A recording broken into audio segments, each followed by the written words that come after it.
Hello and welcome to Tech Tools for Junior Bloggers, Series 2, Evernote.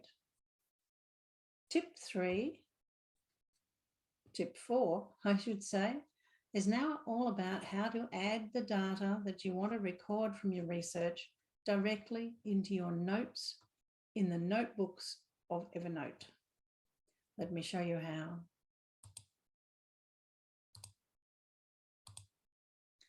First of all, I'm taking you across to my Find My Past account where I have done my research and I have the details that I want to now include in Evernote.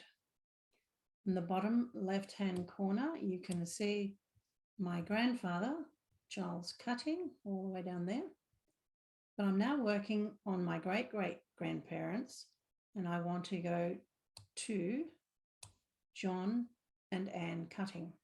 So let's go to Anne first. Her maiden name was Craddock. So I just want some details from the research that I've done for her. Clicking into her, I can now view the full profile for her.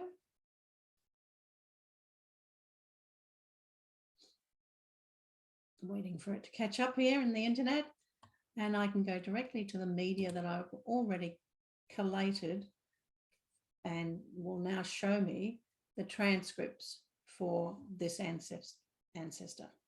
So first of all, her baptism, click into baptism, wait.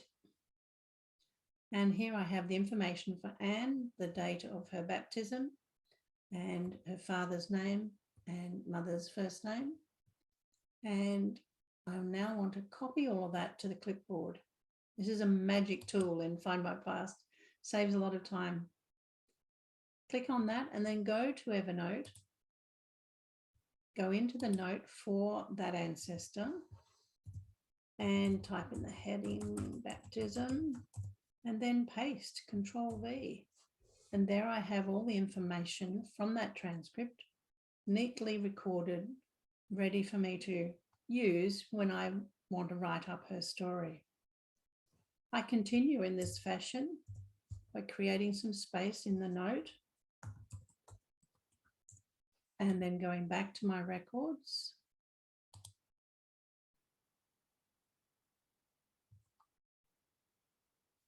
Let's go back to the transcripts and collect the marriage details.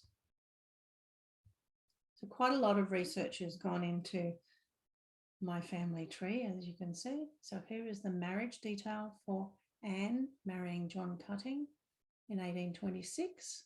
So once again, copy to the clipboard, go back to my note and paste it in place. I can then highlight the various sections of it that I want to have stand out for me using the various tools on the toolbar. And I can continue to add details into the note in this way. I don't need to then save it. It's automatically saved. So that saves a lot of time as well. But then I can move on to my next note and then repeat those steps, going back to my source, highlighting the media that I want, copying the transcript and pasting it in place. And you might wonder, why am I doing that? It seems like doubling up on the work. But in fact, what you're allowing yourself to do is to find the details for your ancestors very quickly.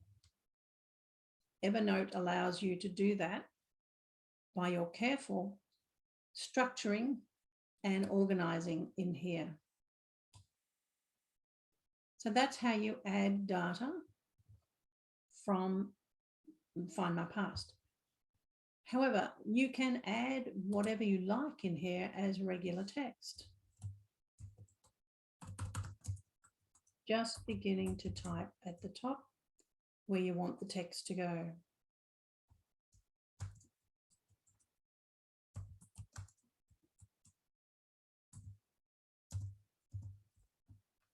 Then as you gather more details, or perhaps you're asking questions of yourself, you can add those to your notes as well.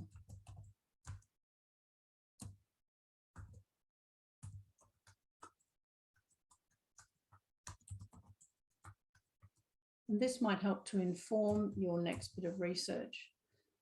So it's not just recording what you found, but it's also forecasting what you now wish to find.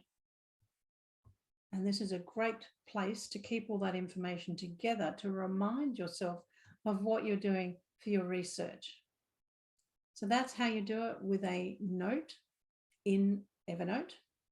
Very simple process. You can also add images if you wish, and you can use a web clipper. And I'll show you that in one of my next sessions. But if you're looking for more on how to use Evernote for your junior blogging or genealogy research, I should say, then do have a look at the courses in my academy at coachcarolonline.thinkific.com.